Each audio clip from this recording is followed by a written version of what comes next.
Sebelum kita memulai pembelajaran, alangkah baiknya kita berdoa terlebih dahulu agar proses pembelajaran kita bisa berjalan dengan lancar.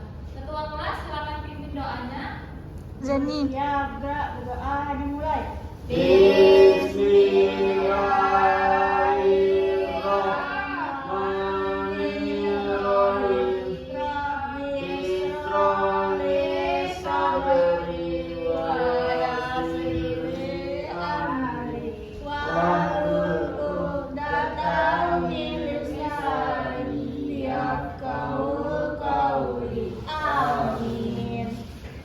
Semuanya sudah siap untuk belajar? Siap, Bu. Pada pertemuan minggu lalu kita sudah membahas materi mengenai adab dalam bersosial media. Nah, bagaimana ketika seseorang itu tidak menggunakan adab dalam bersosial media? Misalnya ada orang yang mengejek temannya di komentar atau membuli temannya di grup kelas ataupun menyebarkan berita hoax ke orang lain. Apa yang harus orang tersebut lakukan? Apa? Pukul. Kok memukul? Apa Bu tadi pertanyaannya? Misalnya kalau ada orang yang membuli temannya di grup kelas ataupun ada orang yang menyebarkan berita tidak baik atau berita hoax, apa yang harus orang tersebut lakukan? Bertaubat. Iya, orang tersebut harus menyesali Perbuatannya. tidak mengulanginya lagi. Di dalam Islam, menyesali segala perbuatan atau kesalahan maupun dosa disebut dengan taubat. Jadi materi kita hari ini mengenai taubat. Adapun tujuan pembelajaran kita pada hari ini, yang pertama kita bisa tahu apa itu taubat, apa saja syarat-syarat taubat, dan apa hikmah yang kita pelajari dari mempelajari tentang taubat ini. Nah, materi kita hari ini kita fokuskan pada 3 materi saja. Yang pertama, pengertian taubat.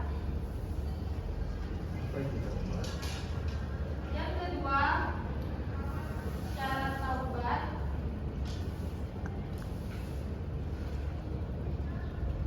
Hikmah mempelajari taubat. Jadi itu ya materi kita pada hari ini.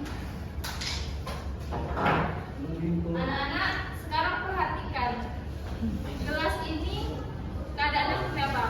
Kosong. Gelas ini ibu ibaratkan sebagai hati manusia. Menurut kalian bagaimana keadaan hati manusia yang taat dan patuh beribadah kepada Allah? Bagaimana keadaan hatinya? Bersih. Iya, hati manusia yang taat dan patuh kepada Allah diibaratkan sebagai gelas ini, masih bersih dan tidak ada beban apapun. Tetapi ketika manusia itu melakukan dosa seperti ia berbohong, lalu ia mencuri dan tidak mentaati peraturan dan tidak mentaati perkataan orang tua maupun guru, bagaimana keadaan gelas ini sekarang? Ada batu ginjal. Batu. Iya, gelas ini sudah berisi batu. Batu ini kita ibaratkan sebagai dosa ataupun kesalahan yang pernah dilakukan oleh manusia. Semakin banyak manusia melakukan dosa, maka semakin banyak pula beban yang ada di dalam diri manusia ini. Lalu bagaimana cara manusia itu bertaubat? Ketika ia menyesali segala perbuatan dosanya, ketika ia tidak mengulangi dosa tersebut, dan ketika ia berjanji untuk tidak melakukan dosa itu lagi.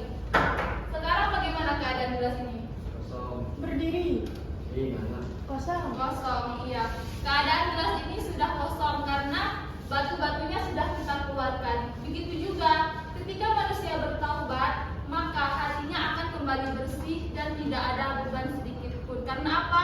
Karena dia sudah meminta ampun kepada Allah Subhanahu wa Ta'ala.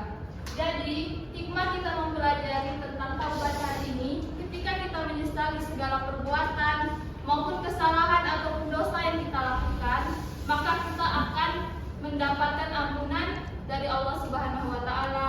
Hati kita menjadi bersih, hati kita menjadi tenang, hati kita menjadi suci, dan kita bisa menjadi pribadi yang lebih baik lagi. Ini ada pertanyaan?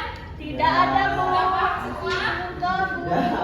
Oke, kalau tidak ada, Ibu kasih PR.